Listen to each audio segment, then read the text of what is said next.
So ayan po mga kapatid, magandang tanghali. Pupunta na tayo ng distrito para sa kanilang final screening. Ang bilis ng panahon, ang bilis ng panahon.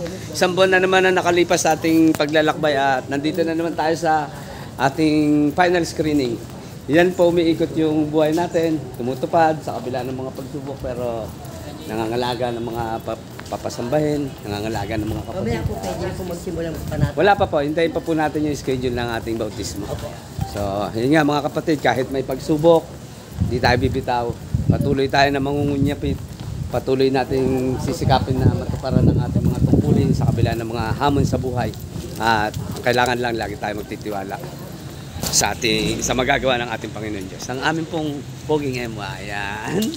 Nagtakip ng mukha, parang hati lang, half face lang po siya. Ayan. Pwede po ang bili ang tubig. May juice na kayo, may juice. Ano, opo. Pero gusto mo bumili tubig, yan, bili ka tubig, yan. Si Kalox, yan. Ingat po kayo, ingat, ingat. Ayan na po yung service nila, mga kapatid. Thank you po sa nakasubaybay sa ating page sa Kautol Mission. At sana patuloy niyo pong samahan ng Kautol Mission. Na, nagdadatingan.